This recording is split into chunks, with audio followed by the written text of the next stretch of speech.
Hello guys, welcome to Medmastery Lectures. Today the topic of our discussion is classification of the muscles.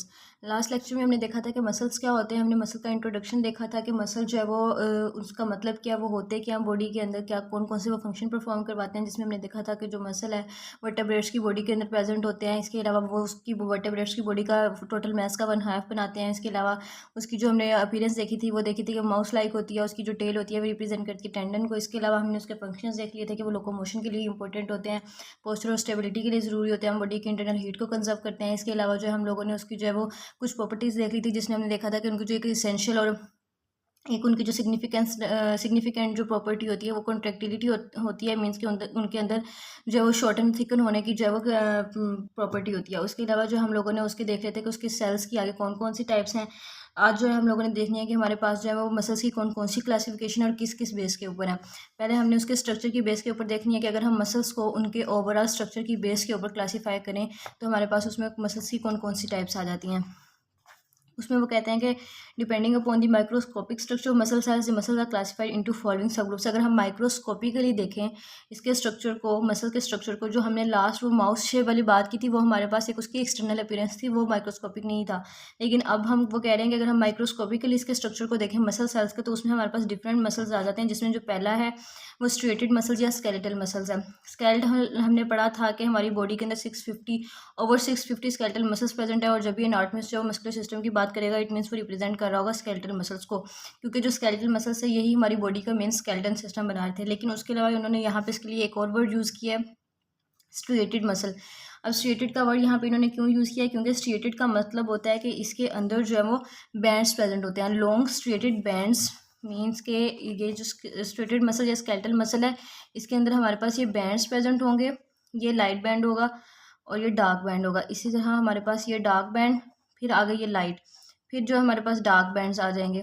तो ये हमारे पास alternative इसके अंदर जो है वो लॉन्ग स्ट्रेटेड जो है वो ये बैंड्स प्रेजेंट होते हैं. इस बैंड्स की वजह से हम इनको जो स्ट्रेटेड मसल्स कहते हैं. अब ये जो बैंड्स होते हैं ये क्यों होते हैं, ये वाइट बैंड, ये डार्क बैंड, ये लाइट बैंड, ये डार्क बैंड, क्योंकि यहाँ पे एक्टिन और मायोसिन जो दो प्रोटीन्स होती हैं उनकी मायोसिन फिलामेंट्स यहाँ पे प्रेजेंट होते हैं. इन दो की वजह से हमारे पास ये इसकी ये वाली अपीयरेंस आती है.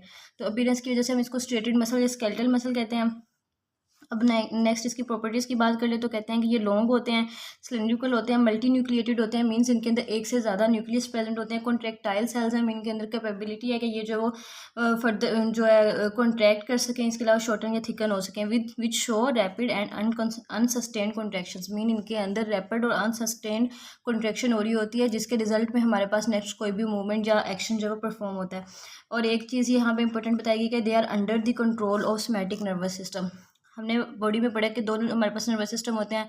सेंट्रल नर्वस सिस्टम होता है, पेरिफेरल नर्वस सिस्टम होता है. सेंट्रल नर्वस सिस्टम वो होता है जिसके अंदर ब्रेन एंड स्पाइनल कॉर्ड आ जाता है. पेरिफेरल नर्वस सिस्टम में नेक्स्ट जो है वो हमारे पास somatic nervous system, autonomic nervous system आता है. वो ऑटोनॉमिक नर्वस सिस्टम में फर्दर हमारे पास आगे दो क्लासिफिकेशन होती हैं, सिस्टमैटिक एंड पैरासिम्पैथेटिक की.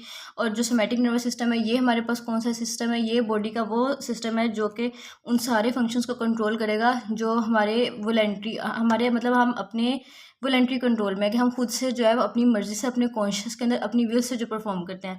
तो सोमैटिक वो सारे सोमैटिक नर्वस सिस्टम के अंदर होते हैं. जबकि ऑटोनॉमिक नर्वस सिस्टम के अंदर जो हमारे जितने भी बॉडी के इनवॉलंटरी फंक्शंस हैं जो खुद ब खुद परफॉर्म हो रहे हैं वो उसके अंडर कंट्रोल होते हैं. तो ये जो हमारे स्ट्रेटेड मसल्स हैं ये एक इंपॉर्टेंट पॉइंट एमसीक्यू में पूछा जाता है कि ये किस सिस्टम के अंडर कंट्रोल होते हैं, वो सोमैटिक नर्वस सिस्टम है. उसके अलावा इसकी प्रॉपर्टीज़ में हमने देखा था कि लॉन्ग थे, सिलेंड्रिकल थे, मल्टी न्यूक्लिएटेड थे, कॉन्ट्रैक्टाइल सेल्स से मीन्स इनके अंदर रैपिड एंड अनसस्टेन्ड कॉन्ट्रैक्शन हो रही थी. उसके अलावा ये बात उन्हें बताइए कि the cells show dark and light bands under light microscope. ये वही बात आ गई कि स्ट्रेटेड वाली, इनके अंदर जो है वो हमारे पास लाइट और डार्क बैंड्स प्रेजेंट होते हैं. और वो किसकी वजह से, वो एक्टिन एंड मायोसिन फिलामेंट्स की वजह से. These bands are responsible for striated appearance of skeletal muscles. इसकी वजह से जो हमारे पास स्ट्रेटेड अपीयरेंस जो है स्केलेटल मसल्स की वो आ रही होती है. वो हम अभी इसका स्ट्रक्चर देखेंगे डायग्रामेटिकली, उसमें मैं बताती हूँ कि हमारे पास स्ट्रेटेड अपीयरेंस इसकी क्या होती है. इसके अलावा इसकी मेन चीज़ जो वो लोकेशन है कि ये जो है हमारे पास स्ट्रेटेड या स्केलेटल मसल्स कहाँ कहाँ प्रेजेंट होते हैं. तो ये हमारी बॉडी की जितनी लॉन्ग बोन्स है जिसमें रेडियस, अल्ना, फीमर वगैरह आ जाती हैं, उसके साथ जितने भी मसल्स प्रेजेंट होंगे वो हमारे स्केलेटल मसल्स होंगे, या फिर जितने भी हमारी लॉन्ग बोन्स या ऑर्गन्स के साथ. नेक्स्ट जो हमारे पास डायफ्राम के साथ जो मसल्स होंगे, डायफ्राम हमारे रेस्पिरेटरी सिस्टम का मसल है, इसके साथ जो भी मसल्स होंगे वो हमारे पास जो है वो इसमें आ जाते हैं. नेक्स्ट टंग के मसल्स आ जाते हैं, आई बॉल के मसल्स आ जाते हैं.